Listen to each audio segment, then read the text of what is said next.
শারদীয় দুর্গাপূজা উপলক্ষে বিএনপির প্রতিটি নেতাকর্মীকে সনাতন ধর্মাবলম্বীদের পাশে থেকে কাজ করার আহ্বান জানিয়েছেন আবুল কালাম আজাদ সিদ্দিকী।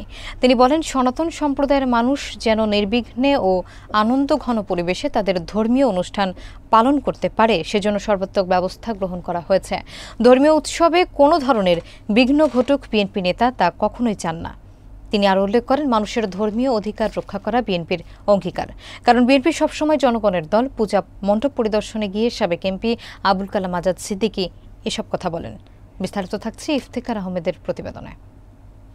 টাঙ্গাইলের মির্জাপুরে যথাযথ মর্যাদায় শারদীয় দুর্গাপূজা পালিত হচ্ছে। এ উপলক্ষে মঙ্গলবার বিকেলে বিএনপির জাতীয় নির্বাহী কমিটির শিশু বিষয়ক সম্পাদক সাবেক এমপি আবুল কালাম আজাদ সিদ্দিকী উপজেলা ও পৌরসভার বিভিন্ন পূজা মণ্ডপ পরিদর্শন এবং পূজারীদের সাথে বিনিময় করেন। পরিদর্শনের সময় স্থানীয় সনাতন ধর্মাবলম্বীদের তিনি ধর্মীয় সম্প্রীতির বাংলাদেশ গড়তে সকলকে একসাথে কাজ করার আহ্বান জানান।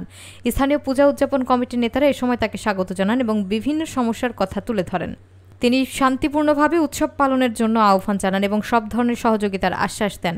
এ সময় আরও উপস্থিত ছিলেন মির্জাপুর উপজেলা বিএনপির ভারপ্রাপ্ত সভাপতি অ্যাডভোকেট আব্দুর রৌফ, সাধারণ সম্পাদক খন্দকার সালাহ উদ্দিন আরিফ, টাঙ্গাইল জেলা বিএনপির সাবেক সহসভাপতি জনাব আব্দুল কাদের শিকদার, পৌর বিএনপির সাধারণ সম্পাদক এস.এম. মহসিন, সাংগঠনিক সম্পাদক জনাব ডি.এম. শফিকুল ইসলাম ফরিদ, মির্জাপুর উপজেলা বিএনপির নেতৃবৃন্দ এবং উপজেলার অঙ্গ ও সহযোগী সংগঠনের নেতৃবৃন্দ। অষ্টমী তিথিতে আমরা মায়ের কাছেই প্রার্থনা করি যে দেশবাসী, সকল ধর্মের মানুষ, সকল বর্ণের মানুষকে নিয়ে আমরা যাতে ভালো থাকতে পারি, সবাই একটা সুন্দর বাংলাদেশ, সুন্দর দেশ আমরা করতে পারি, এটাই আমার মায়ের কাছে চাওয়া। বিএনপির ভারপ্রাপ্ত চেয়ারম্যান, আগামী দিনের প্রধানমন্ত্রী, দেশবরেণ্য নেতা জনাব তারেক রহমান সাহেব আমাদেরকে নির্দেশনা দিয়েছে, আমরা রাজনীতি করি দেশের জন্য, আমরা রাজনীতি করি দেশের মানুষের জন্য। জনশক্তি, জনবল, বিএনপির মনোবল, সেই জনগণের পাশে বিএনপির প্রতিটি নেতা কর্মী যেন থাকে, জনগণের জন্য যেন কাজকর্ম করে। এই নির্দেশনা দিয়ে তিনি সাম্প্রতিক সময়ে সনাতনীদের যে শারদীয় দুর্গা উৎসব হবে, এই শারদীয় দুর্গা উৎসব সারা বাংলাদেশে এই সময়ে সবচাইতে বড় একটি ধর্মীয় উৎসব। এই ধর্মীয় উৎসব যাতে সনাতনী যারা আছে তারা সফলভাবে যেন পালন করতে পারে, কোনো বিঘ্ন যাতে না ঘটে, সেইভাবে নির্বিঘ্নে যাতে এই শারদীয় দুর্গা উৎসব পালন তারা করতে পারে, তাদের পাশে থাকতে হবে।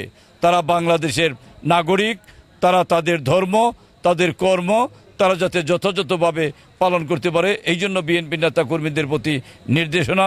সেই নির্দেশনা অনুযায়ী আমরা মির্জাপুরের 258টি পূজা মণ্ডপে আমরা বিএনপি পরিবারের সদস্য যারা আছি আমরা ঘুরে বেড়াচ্ছি। আমরা বিভিন্ন পর্যায়ের নেতা কর্মীরা পাঠ হয়ে ভাগ হয়ে আমরা বিভিন্ন জায়গায় ঘুরে বেড়াচ্ছি। প্রতিনিয়ত আমরা এই শারদীয় দুর্গা উৎসবে আমরা সনাতনীদের পাশে থেকে আমরা দায়িত্ব পালন করে আমরা বোঝাতে চাচ্ছি, আমরা আপনাদের ভাই, আপনাদের পাশে আমরা আছি। আপনাদের অনুষ্ঠান সার্থক হওয়ার জন্য আমরা আপনাদের পাশে থেকে সফল করার জন্য আমরা আপনাদের সঙ্গে থেকে আমরা আমাদের কিছু দায়িত্ব, কর্তব্য আমরা পালন করব।